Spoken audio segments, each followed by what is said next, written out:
ये जो आंदोलन चल रहा है ये महाबोधि महाविहार के बिल्कुल प्रांगण में चल रहा है और कल कुछ भिक्खु सीरियस भी हुए हैं। पता चलता है इनकी मानसिकता कैसी है। ब्राह्मणों के नेतृत्व में हुआ था। जितने भी भारत में मंदिर है वो एक समय के विहार ही थे। महंत उसके ऊपर सब्जी काटता है तो ये धम्म नष्ट हो जाएगा। मौर्य अशोक ने बुद्धा की प्रतिमा नहीं बनाई है। 3 मंजिला फ्लोर का जो महाविहार था वो कहाँ है? क्या वो जगन्नाथ टेम्पल की जगह के नीचे था क्या? यहीं पर उन्होंने आर्य अष्टांगिक मार्ग का खोज किया। शायद ब्राह्मणवादी लोगों ने रामायण लिखते समय एक महिला बेर देती है ऐसी एक कहानी बनाई है। जिनको ब्राह्मण लोग हिंदू कह रहे हैं वो लोग नागों के वंशज है। यहाँ पर बुद्धा का पग चिन्ह था। ब्राह्मणों ने स्वीकार की, नकल की, चोरी किया। साथियों, हम यहाँ बैठे हुए हैं तो खाली खाली बैठे नहीं हैं, लोगों को जगाने का भी काम कर रहे हैं। यह 7वां दिन है, 6ठा दिन है। 17 फरवरी चल रही है आज हंगर स्ट्राइक का। और कल कुछ भिक्खु सीरियस भी हुए हैं। कोई उपासक भी सीरियस है। उनको मेडिकल की सुविधा दी जा रही है मगर उन्होंने उस बात के लिए मना किया है। और यहाँ कुछ ही पग दूरी पर BTMC बोध गया मैनेजमेंट कमेटी का कार्यालय है। वहाँ के एक प्रमुख व्यक्ति को हमारे साथी लामा जी ने कल फ़ोन किया था तो उस पर हंस रहे थे। यानी हमारे भिक्खु सीरियस है ये उन्होंने उनको जानकारी दी तो उस पर वो व्यंग कर रहे थे, हंस रहे थे। इससे पता चलता है इनकी मानसिकता कैसी है। आज हम चर्चा कर रहे हैं कि 1890 में अनागारिक धर्म 1890 में सर मेजर जनरल कनिंघम के द्वारा इसी जगह का एक्सकेवेशन किया था, यानी उत्खनन किया था। तो मेजर जनरल कनिंघम का ये बहुत महत्वपूर्ण ऐतिहासिक कार्य है उनके जीवन का। कनिंघम महोदय ही है जिन्होंने सभी बौद्ध स्थलों को, बुद्ध से जुड़े हुए प्रमुख बौद्ध स्थलों का उत्खनन उन्हीं के द्वारा हुआ है, जिसमें सारनाथ एक है, कुशीनगर एक है, उसमें बोध गया भी है। तो उनके रिपोर्ट से कुछ बातें हमें पता चल रही है। वो जो रिपोर्ट पब्लिश किया गया वो ब्रिटिश सरकार के द्वारा उनको यहाँ पर कुछ इंस्ट्रक्शन दिए गए, ब्राह्मण लोग रिएक्शन न करें, क्योंकि 1858 का 1857 का जो गदर हुआ था ब्राह्मणों के नेतृत्व में हुआ था। तो उस गदर का अध्ययन करके ब्रिटिश लोगों ने 1858 में रानी का डिक्लेरेशन प्रसिद्ध किया। ये डिक्लेरेशन कुछ नहीं है बल्कि ब्राह्मण और ब्रिटिश लोगों का या ईस्ट इंडिया कंपनी का ट्रीटी है, समझौता है। उस समझौते में स्पष्टता ये लिखा हुआ है कि ब्रिटिश गवर्नमेंट धार्मिक मामले में हस्तक्षेप नहीं करेगा। तो कौन सा धार्मिक मामला है? वैदिक धर्म के ब्राह्मणों को खुश करने के लिए ये प्रावधान किया गया था। तो हो सकता है कि कनिंघम महोदय को केवल महाबोधि महाविहार का उत्खनन करने के लिए ही उन्होंने कहा गया। ये घटना हुई थी कि बर्मा के राजा ने लाखों रुपए का चंदा डोनेट किया था, मगर वो चंदा और वो सारी चीज़ें महंत ब्राह्मण ने हड़प ली और महंत ब्राह्मण के खिलाफ ये शिकायत ब्रिटिश गवर्नमेंट के पास आ रही थी। तो ब्रिटिश लोगों का राज बौद्ध राष्ट्रों में भी था। तो ब्रिटिश लोगों को डर लग रहा था कि कहीं बौद्ध राष्ट्रों की तरफ से आर्मी एक्शन न की जाए। तो इसलिए बर्मा गवर्नमेंट के आग्रह से इसकी जांच करना ज़रूरी था कि महाबोधि महाविहार कहाँ है। तो महाबोधि महाविहार का जगह कौन सी है, इसका एक्सकेवेशन करने की जिम्मेदारी सर मेजर जनरल कनिंघम महोदय को दी गई थी, जो उनका रिपोर्ट ASI के द्वारा प्रसिद्ध किया गया है। उस रिपोर्ट में कुछ बातें, महत्वपूर्ण बातें हैं कि उस रिपोर्ट में कहीं पर भी इस बात का जिक्र नहीं है कि यहाँ ब्राह्मणों के कोई अवशेष है या शिव मंदिर है। उस रिपोर्ट में कनिंघम महोदय ने पुरातात्विक आधार पर यह प्रमाणित किया कि इसका फाउंडेशन में बुद्ध का समकालीन राजा प्रसेनजीत राजा था और उसने जो मंदिर का स्ट्रक्चर बनाया था वो लकड़ी के ऊपर बनाया था। 200 साल 300 साल बाद वो जीर्ण शीर्ण हो गया और मौर्य राजा ने यहाँ आकर 1 लक्ष्य कारशापन यानी 1 लाख सोने की मुद्राएं खर्च करके ये महाविहार बनाया है और उसके एविडेंस भी उपलब्ध है। जो ये जगह को हम महाबोधि महाविहार की जगह क्यों मान सकते हैं? इस रिपोर्ट में ये कहा गया है कि वहाँ पर जो पिलग्रिम्स आए थे, खासकर कि ह्वेनसेंग और फाइयान 4वीं शताब्दी में आए थे और ह्वेनसेंग 7वीं सेंचुरी में आए थे, जब इंडिया का राजा हर्षवर्धन थे। यही पास में नालंदा यूनिवर्सिटी में ठहरे थे। लगभग 21 साल उन्होंने यहाँ अध्ययन किया और यहाँ के कुछ साहित्य अनुवादित करके वो लेके गए और बीच में उनका ढेर सारा साहित्य जहाज में डूब गया। तो कनिंघम महोदय ने फाइयान और ह्वेनसेंग ने बताए हुए चिन्हों को आधार बनाकर यहाँ एक्सकवेशन किया, उसका मेजरमेंट किया और उस मेजरमेंट के आधार पर उन्होंने पढ़ा था कि 7वीं सेंचुरी में यहाँ पर सोने और चांदी की 2 प्रतिमाएं, एक अवलोकितेश्वर बुद्धा की उन्होंने देखी थी और एक मैत्रेय बुद्धा की उन्होंने प्रतिमा देखी थी जो सोने की और चांदी की थी। आज यहाँ पर नहीं है, आप देख सकते हैं एंट्रेंस में ही। और 2 मंदिर के बिल्कुल दोनों हिस्से में वो खड़ी थी, वो विशालकाय मूर्तियाँ थी।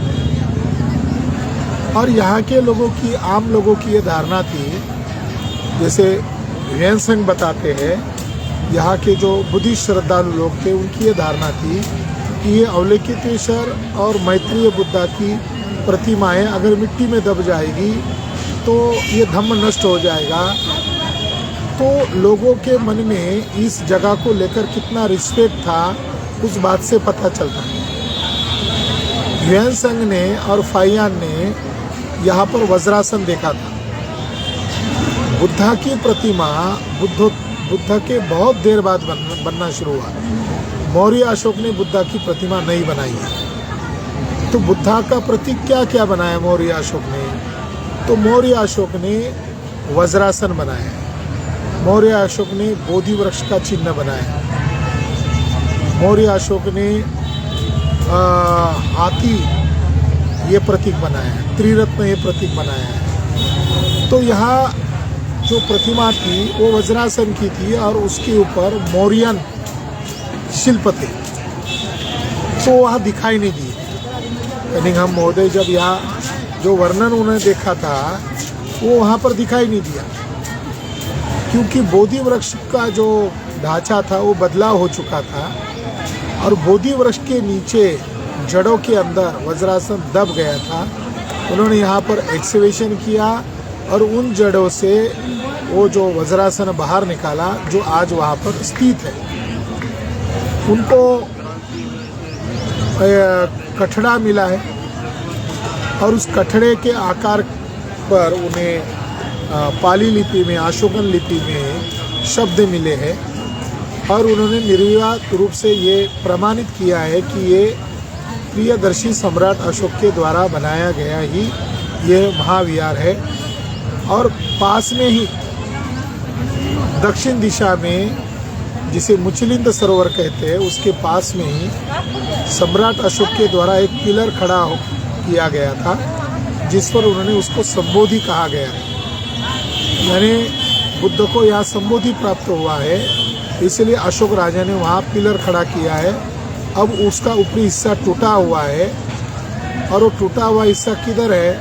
तो इस रिपोर्ट के आधार पर यह कहा गया है कि सम्राट अशोक के पिलर का टूटा हुआ हिस्सा महंत की कोठी में है और महंत उसके ऊपर सब्जी काटता है। यानी जिस अशोक राजा के पिलर से देश और दुनिया के लोगों को यह मैसेज मिलता था। वो पिलर का टुकड़ा जिस पर अशोक राजा ने धम्मोपदेश किया है, वो पिलर का टुकड़ा 1890 के रिपोर्ट में कहा गया है कि महंत की कोठी में वो सब्जी काटने के लिए इस्तेमाल किया जाता है। इस रिपोर्ट से एक आश्चर्यजनक बात ये भी सामने आई है कि आज जो वर्तमान में जिस मूर्ति को मुख्य मूर्ति मानकर लोग पूजा करते हैं देश दुनिया के, इस रिपोर्ट में ये बात खुलकर लिखी गई है कनिंघम महोदय के द्वारा, और उन्हें इंस्ट्रक्शन दिया गया है कि आपको इसी क्षेत्र का उत्खनन करना है। तो इसलिए उन्होंने आने वाले संशोधक लोगों के लिए, आने वाले आर्कोलॉजिस्ट लोगों के लिए ये मैसेज देते हुए कहा कि यूएन संघ ने जिस मूर्ति को मेन टेम्पल में देखा था उसका मेजरमेंट कनिंघम महोदय ने किया, तो वो मेजरमेंट 7वीं सेंचुरी में आए हुए यूएन संघ के मूर्ति के साथ मैच नहीं होता है। तो उनका ये कहना है कि मूल मूर्ति बड़ी थी, जो आज यहाँ मूर्ति है वो मूर्ति अभी यहाँ नहीं है, दूसरी मूर्ति यहाँ लाकर बिठाई गई है, और जो मुख्य मूर्ति है वो महंत के कोठी के अंदर दीवार में दबा के रखी गई है।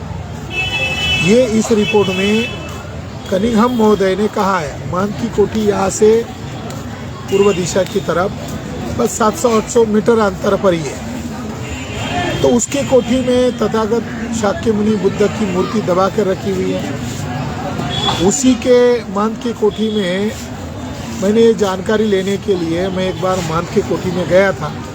उस दिन महंत कोठी योगी आदित्यनाथ को मिलने गया, तो उसके कर्मचारी को मैंने थोड़ा घूस दिया कि मुझे महंत को मिलना है। महंत का जो कर्मचारी था वो लालची था, उसने और मांगे तो मैंने और दिए। तो महंत की कोठी में जाकर मैंने देखा कि मुझे यही जांच पड़ताल करना था कि वो महंत की कोठी की दीवार कितनी बड़ी है, वहाँ बुद्ध की मूर्तियाँ है क्या। तो वहाँ जाने के बाद मुझे आश्चर्यजनक जानकारी मिली कि वहाँ सैकड़ों की संख्या में बुद्ध की मूर्तियाँ दीवार में आधी फंसी हुई, खड़ी हुई, नीचे बैठी हुई है। वहाँ स्तूपाज है, ओटी स्तूपाज है, जिसके अंदर वो ओटी स्तूपा का जो ऊपरी हिस्सा है जिसमें कभी भिक्षुओं के अस्थि रखे जाते होंगे या वो बुद्ध का ही एक छोटा प्रतीक है, तो उसको नीचे गिरे हुए मैंने देखा। उसमें कुत्ते बिल्ली को दूध पिलाया जाता है। इस अवस्था में मैंने देखा और मैंने उसका वीडियोग्राफी फोटोग्राफी किया था। जब मुझे ये जानकारी मिली तो मैंने कुछ फ़ोटोग्राफ डिस्क्लोज़ किए थे। आप ये फ़ोटोग्राफ देख रहे हैं, किताब के बैक कवर पर मैंने छापा। ये सुंदर ये जो प्रतिमा है ये महंत की कोठी में दीवार में है, जिसको कपड़े से लपेटकर रखा गया था। मैंने उस कर्मचारी को थोड़ा लालच देकर कपड़े उतारकर ये पूर्ण वीडियोग्राफी और फोटोग्राफी किया था। तो इस रिपोर्ट से ये जानकारी मिलती है।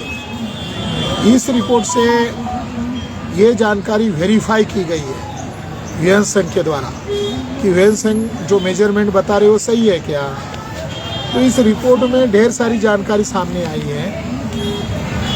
जैसे उन्होंने ये लिखा हुआ है कि यहाँ पर महाबोधि संगाराम था। महाबोधि महाविहार जो अशोक राजा ने बनाया हुआ है, बाद में इसको अन्य बुद्धिस्ट राजाओं ने डेवलप किया। यहाँ लाखों ओटी स्तूपास थे, 4 कोने पर 4 बड़े बड़े स्तूपास थे। एंट्रेंस में ही 2 बड़े स्तूपास थे जहाँ मारा के द्वारा बुद्ध को रोका गया था। सुंदर युवतियों के द्वारा उनको मोहित किया गया था, करने का प्रयास किया गया था। मारा के द्वारा उनको रोका गया था। तो बुद्ध उनके जाल में नहीं फंसे सिद्धार्थ, और वो वहाँ से निकलकर बोधि वृक्ष के नीचे आए। तो उसके मेमोरी में बाद में वहाँ 2 बड़े स्तूपास थे। उसके महाबोधि महाविहार के साइड में ही 3 फ्लोर का महाबोधि महासंगाराम था। आज ये कहा है क्योंकि कनिंघम महोदय ने बोधि वृक्ष, वज्रासन और टेम्पल इतना ही उत्खनन किया है। और बाकी चीज़ें उनको करने के लिए ब्रिटिश गवर्नमेंट ने रोक लगाई गई हो, या ब्राह्मण के रिएक्शन को ध्यान में रखकर कुछ काम उन्होंने जल्दबाजी में नहीं किया हो, मगर उन्होंने उनके एक्सकवेशन रिपोर्ट में इस बात का जिक्र किया है कि यहाँ पर ह्वेन सांग के द्वारा वर्णन किया हुआ 3 फ्लोर का एक बड़ा महाविहार था, जिसका नाम ह्वेन सांग ने महाबोधि संगाराम ऐसा किया हुआ है। लगभग उसमें 600 कमरे थे, बिल्कुल लगा हुआ था, और वो 3 मंजिला था, 600 कमरे थे, और 7वीं सेंचुरी में 1000 भिक्खु यहाँ निवास करते थे। वो कहाँ है?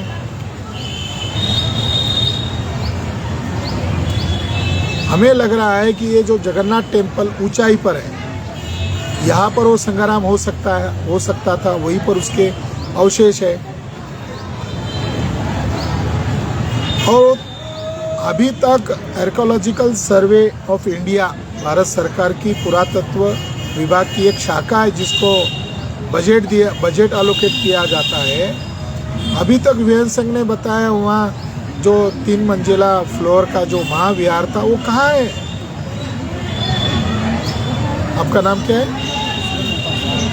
हाँ, सुरेंद्र पासवान सवेरे मुझे एक जगह दिखाने लेके गए थे, जहाँ पर थोड़ी खुदाई हुई और खुदाई में बुद्ध की प्रतिमा मिली, तो तुरंत आनन फानन में वो बंद कर दिया।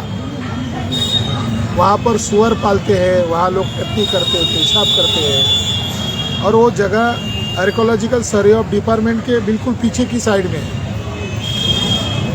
ये कैरेक्टर है भारतीय पुरातत्व विभाग का। ह्वेन सांग ने जो वर्णन किया गया है कि बोधि वृक्ष के दक्षिण में थोड़ी दूरी पर एक 100 फीट सम्राट अशोक ने बनाया हुआ स्तूप था।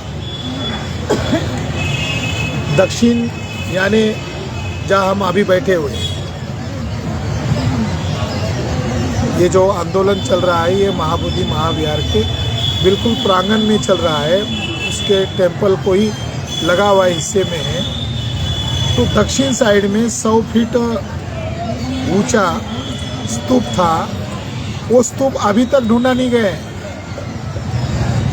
कहाँ गए हो? 100 फीट ऊंचा यानी कोई साधारण ऊंचाई नहीं है। क्या वो जगन्नाथ टेम्पल की जगह के नीचे था क्या?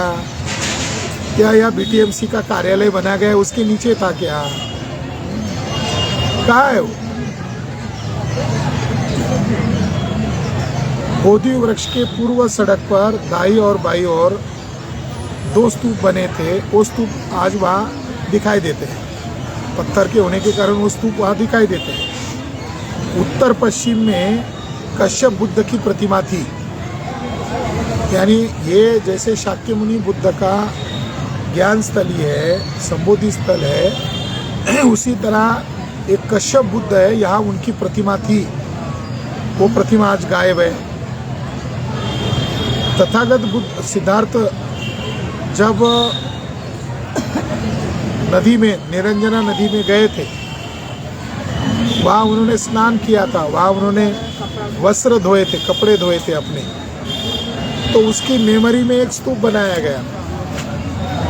तो कनिंघम महोदय का कहना है कि यहाँ की कुछ दूरी के अंतर पर उसके अवशेष आज भी है और संशोधक लोग उसे देख सकते हैं, मगर आर्कियोलॉजिकल सर्वे ऑफ डिपार्टमेंट ने उस चीज़ों को चिन्हित किया ही नहीं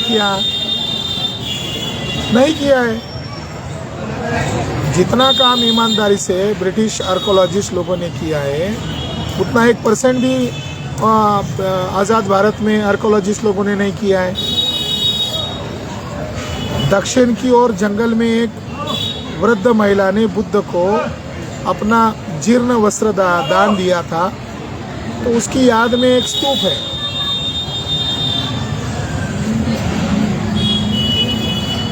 तो बुद्ध यहाँ यही के लोगों में निवास करते थे, यही के लोगों का भोजन ग्रहण करते थे, यहीं पर उन्होंने आर्य अष्टांगिक मार्ग का खोज किया, और एक महिला के द्वारा उनको जीर्ण वस्त्र दान करने का संदर्भ था, उसकी मेमोरी में एक स्तूप बनाया गया। वो स्तूप कहाँ है अभी किसी को पता ही नहीं है। शायद ब्राह्मणवादी लोगों ने रामायण लिखते समय एक महिला बेर देती है, ऐसी एक कहानी बनाई है, तो शायद बुद्धा को एक महिला के द्वारा वस्त्र दान करना, इस कहानी को ही थोड़ा तोड़ मरोड़ कर प्रस्तुत किया गया होगा। निरंजना नदी के पास ही बुद्ध ने खीर खाया था और उसकी मेमोरी में भी एक स्तूप बनाया गया है, ऐसा ह्वेनसन कहते हैं। और उन्होंने वो स्तूप देखा था। वो स्तूप सुजातागढ़ नाम से जाना जाता होगा, मगर वो जगह कौन सी है पुरातत्व विभाग नहीं बता रहा है। यहाँ दो व्यापारी गुजर रहे थे और उन्होंने बुद्ध को अनाज और शहद भेंट में दिया था, तो उनकी मेमोरी में भी यह स्तूप खड़ा किया गया था वो दो व्यापारियों के शहद और अनाज देने के उपलक्ष्य में, मगर वो सारी चीज़ें यहाँ से गायब है। इन बातों से ये पता चलता है कि आर्कोलॉजिकल सर्वे ऑफ इंडिया इस जगह को दुनिया के सामने नहीं ला रही है और भारतीय लोगों को जिज्ञासा है कि बुद्ध ने यहाँ कौन सा ज्ञान प्राप्त किया, बुद्ध यहाँ कितने वर्ष रहे, बुद्ध जहाँ पर रुके थे 7 दिन उन्होंने तपस्या किया, मौन धारण रहे, मुचलिंद नाग के द्वारा उनका सुरक्षा किया गया। तो जानकारी में पता चलता है कि मुचलिंद नाग यहाँ का मूल निवासी था, मनुष्य था। सुजाता ये एक नाग कन्या थी। तो बुद्धा का यहाँ ज्ञान प्राप्त होना और नागों के द्वारा बुद्ध को समर्थन देना, संरक्षण देना, और बुद्ध के प्रथम अनुयायी नाग लोग बने थे, ऐसा बाबा साहब अम्बेडकर ने नागपुर के भाषण में कहा था कि बुद्ध के पहले जो अनुयायी बने वो नाग लोग थे। और वही नाग लोग आज वर्तमान के तथाकथित हिंदू है, जिनको ब्राह्मण लोग हिंदू कह रहे हैं, वो लोग नागों के वंशज हैं। और जिनको 6500 जातियों में बांटा है और संविधान उन्हें SC ST OBC कहता है, वो वर्तमान नागों के वंशज है। इस जानकारी में ये जानकारी भी सामने आई कि यहाँ पर बुद्धा का पग चिन्ह था। पग चिन्ह का संदर्भ कनिंघम ने दिया कि बुद्ध एक जगह पर बैठे रहे, प्रण लेकर बैठे रहे, यहाँ से हिले नहीं। और जब उन्हें ज्ञान प्राप्त हुआ तो शाक्य मुनि बुद्ध उस बोधि वृक्ष की संक्रमण किया, परिक्रमा किया, क्लॉकवाइज किया। तो हर स्तूप में प्रदक्षिणा पथ होता है। उत्खनन में यहाँ पर प्रदक्षिणा पथ पाया गया और उस प्रदक्षिणा पथ का निर्माण अशोक राजा के द्वारा किया गया। आज भी यहाँ देश और दुनिया से लोग आते हैं, वो उसी तरह प्रदक्षिणा करते हैं जैसे बुद्ध ने किया था। देश भर में जितने मंदिर है, उस मंदिर में सभागृह होता है और अंदर में गर्भगृह होता है। मान लो शिवालय, तो शिवालय को परिक्रमा करते या मंदिर को परिक्रमा करते, वह परिक्रमा बिल्कुल एक बोधि वृक्ष को या किसी स्तूप को करते हैं, उसी ढंग से करते हैं। इसका मतलब ये है कि जितने भी भारत में मंदिर है वो एक समय के विहार ही थे और उनका रिचुअल, उनकी परंपरा एज इट इज ब्राह्मणों ने स्वीकार की, नकल की, चोरी किया और ब्राह्मणवादी विचारों को हमारे लोगों ने स्वीकार किया, क्योंकि परंपराएं बदली नहीं जा सकती। किसी बात को तोड़ा जा सकता है, किसी बात को गलत ढंग से लिखा जा सकता है, मगर परंपराएं इतना आसानी से तोड़ा नहीं जा सकता। कनिंघम महोदय ने मध्य प्रदेश के अंदर एक स्तूप का उत्खनन किया था जिसका नाम है भरहुत स्तूपा। ये बहुत एंशिएंट स्तूपा है, भरहुत स्तूपा, जहाँ पर महामाया की पहली प्रतिमा मिली थी। ये भरूच स्तूपा को प्रिजर्व करने के दृष्टिकोण से ज़मीन से उखाड़कर आज कोलकाता के रॉयल एशियाटिक लाइब्रेरी में, रॉयल एशियाटिक संग्रहालय में रखा हुआ है, जहाँ महामाया की पहली प्रतिमा मिलती है, जिसको आजकल महालक्ष्मी के नाम पर लोग पूछते हैं। वो प्रतिमा महामाया की ब्राह्मणों ने नकल की है। इसका उदाहरण, उसका प्रमाण कोलकाता में आपको दिखाई देगा। वहाँ पर एक अभिलेख मिला है, जिस अभिलेख में लिखा है भगवतो सका मुनिनो बोधि। ये इन्होंने इसका निर्माणकार भरूच का ईसा पूर्व 150 का बताया है। ये मौर्यकालीन ही मॉन्यूमेंट्स है। तो कनिंघम महोदय कहते हैं कि जो वहाँ बोधि वृक्ष का शिल्प मिला है, वहाँ वज्रासन का चिन्ह मिला है, बुद्ध के पग चिन्ह वहाँ उसके ऊपर उकेरे गए हैं और उसके ऊपर एक अभिलेख खुदवाया है पाली भाषा में, भगवतो सका मुनिनो बोधि। इसका अर्थ होता है भगवत शाक्य मुनि का ये बोधि वृक्ष है। तो इस आधार पर यह प्रमाणित होता है कि ईसा पूर्व 150 में यहाँ कुछ था, इसीलिए तो मध्य प्रदेश में इसका वर्णन किया गया है। एक पंडित पत्रकार आया था 3 दिन पहले और मुझे कह रहा था कि आप जिनके खिलाफ आंदोलन कर रहे हो वो महंत की तो जमीन है और उसने दान दिया हुआ है।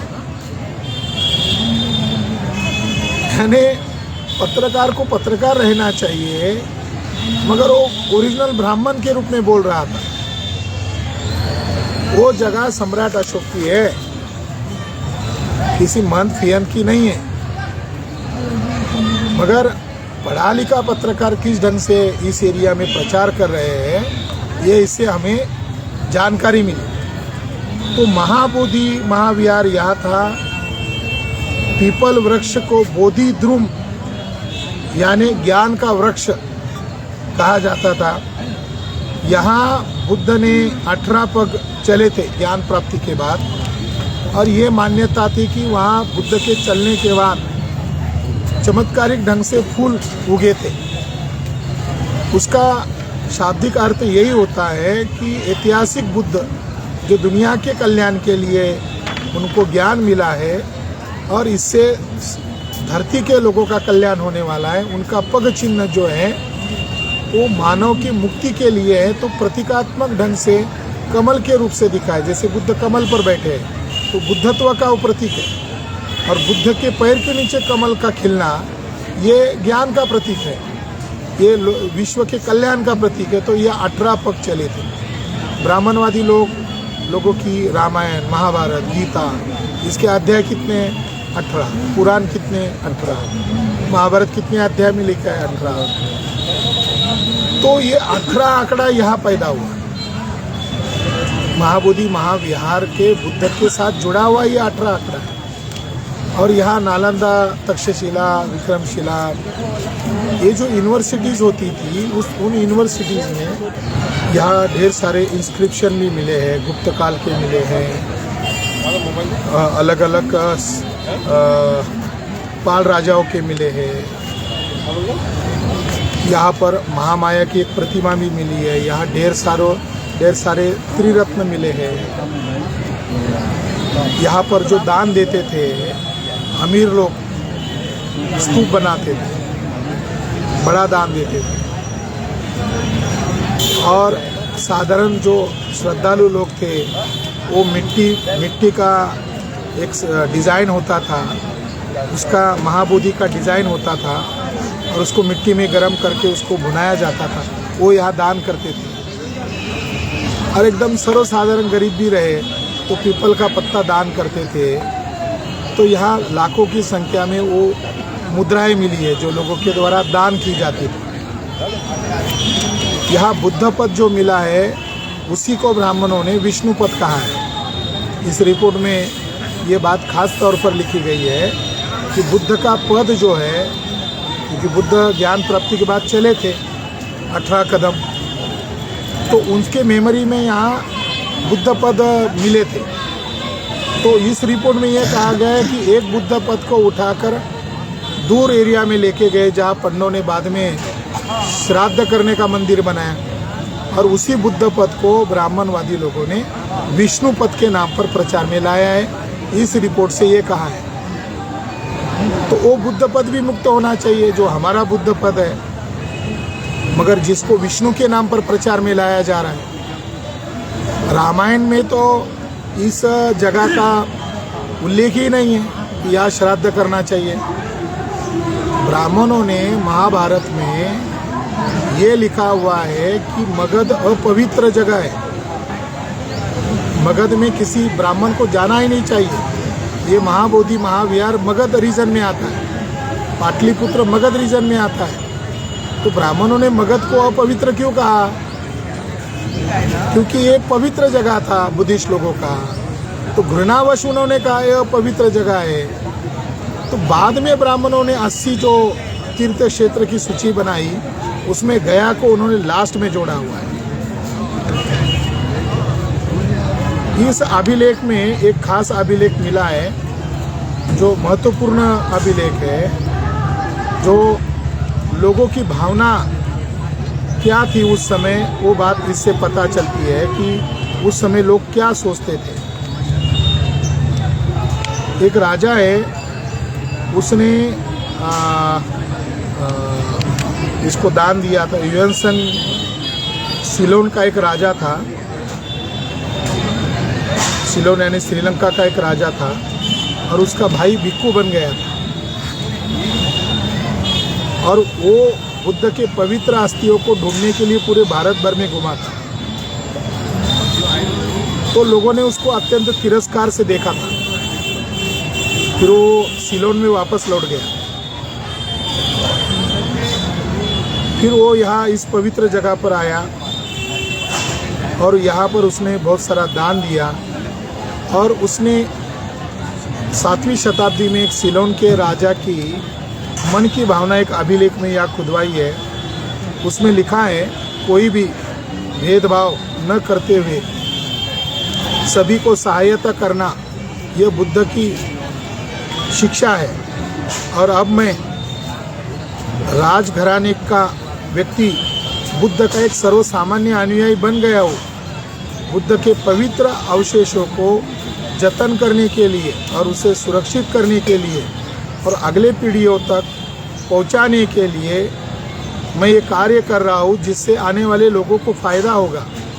मैंने ये संग्राम बांधने का फैसला किया है, इसलिए मेरे देश के भिक्षुओं को आज़ादी मिलेगी और उन्हें इस देश के भिक्षु संघ में भाईचारे से देखा जाएगा। यानी विदेश से यहाँ आने वाले जो भिक्षु लोग होते थे, वो इस जगह को कितने आदर भाव से देखते थे। एक अभिलेख में तो बहुत ही सुंदर वर्णन किया गया है, जिसमें ये स्पष्ट लिखा गया है,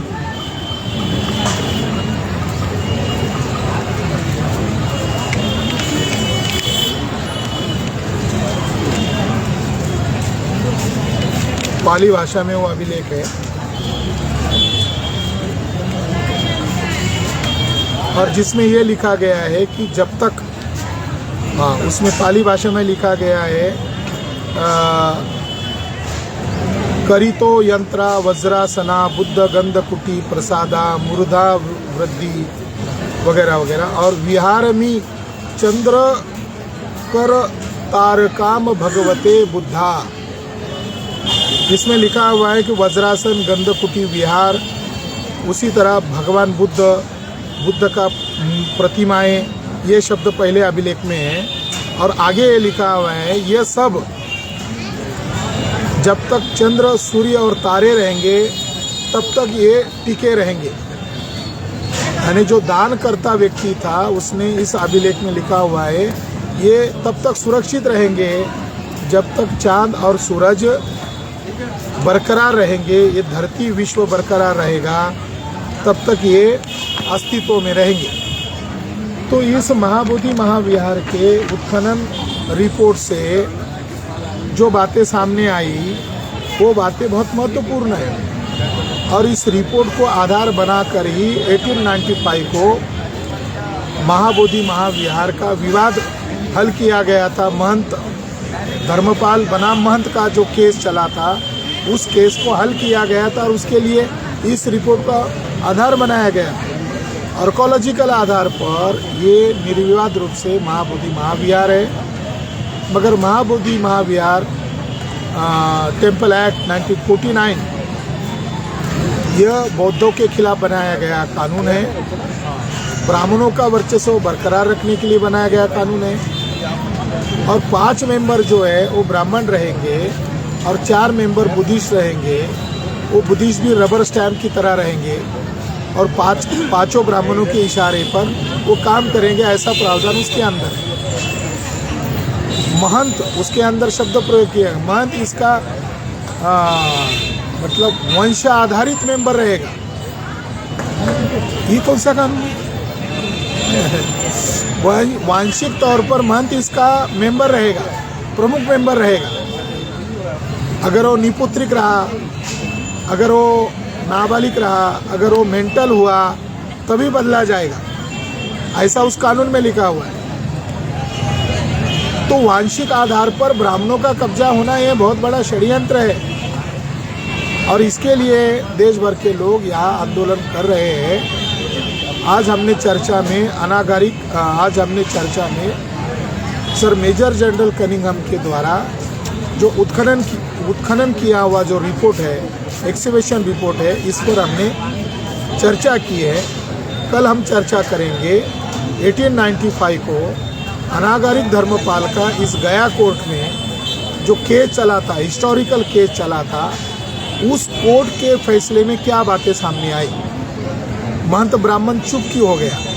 महंत ब्राह्मण सिद्ध क्यों नहीं कर पाया कि ये उसकी ज़मीन है, उसका मालिकाना हक उसका है।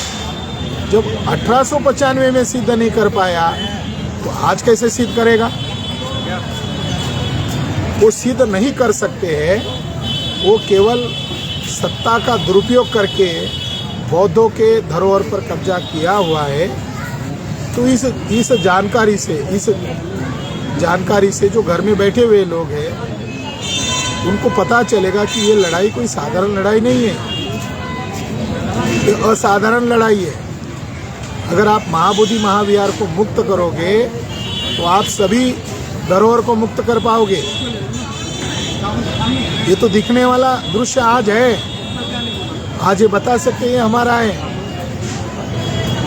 मगर जो श्रद्धावान आते, महाराष्ट्र के ढेर सारी महिलाएं पुरुष आते हैं, हम देखते हैं उन्हें, वो अंदर जाते, पहली बार आए, कभी देखा नहीं है, हाथ जोड़ के वो इधर उधर भी देखते नहीं। वो वहाँ के जो कर्मचारी चलो चलो बाहर चलो बाहर चलो, तो इधर उधर देखते तो मन से गदगद होते, धन्य हो गया, बुढ़ापे में आकर मैंने महाबोधि देख लिया। वो श्रद्धावान लोग है, वो चिकित्सक लोग थोड़ी है, वो संशोधक लोग थोड़ी है, या पढ़ाई करके अध्ययन करके यहाँ थोड़ी आए हैं। ऐसे लोगों के पास भी कोई पढ़ा लिखा गाइड होना चाहिए जो उनको सही सही जानकारी दे। केवल टूर के नाम पर लोगों को नहीं लेकर आना चाहिए, बल्कि उनके साथ कोई पढ़ा लिखा एजुकेटेड गाइड रखो, चाहे वो महिला हो सकती है, पुरुष हो सकता है, और उसको ये पूरी जानकारी होनी चाहिए। यहाँ पर शिवलिंग बिठाया गया है, यहाँ पर 5 पांडव की मूर्तियाँ बताई जा रही है, जो बुद्ध की 5 प्रतिमाएँ हैं। यहाँ का असेंबली का जो सभापति है वो खुद कह रहा है कि ये शिवालय है। यहाँ का गवर्नर है RSS का, वो कह रहा है, यहाँ आकर कह रहा है, वो महंत के साथ कार्यक्रम करके कह रहा है ये शिव मंदिर है। तो ये ब्राह्मणों का आतंकी व्यवहार यही सिद्ध करता है कि ब्राह्मण सुधरने वाले नहीं हैं। बुद्धिज्म तो करुणा सिखाता है, मगर करुणा का अर्थ ये नहीं है कि दूसरों की गुलामी स्वीकार करें।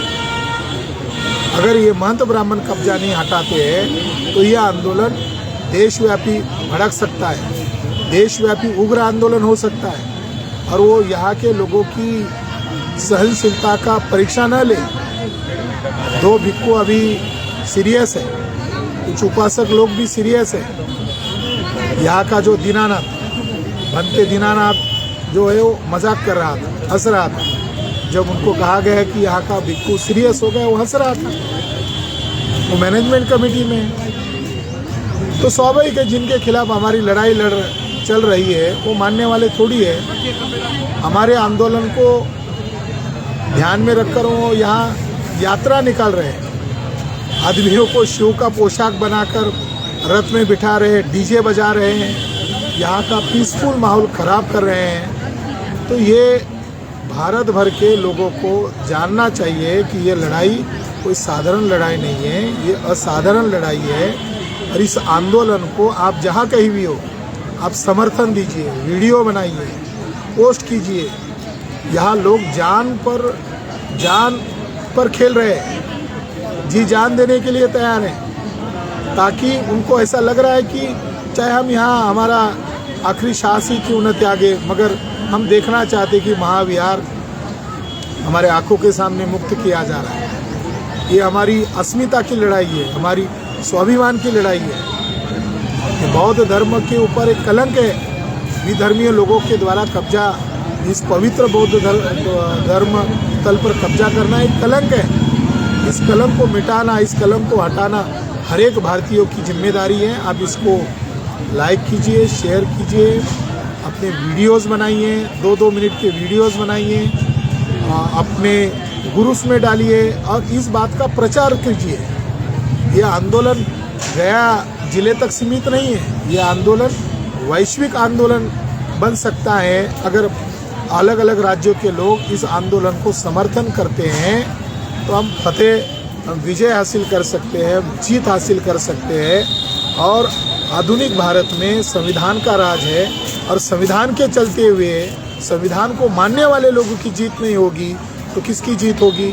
एक सवाल है।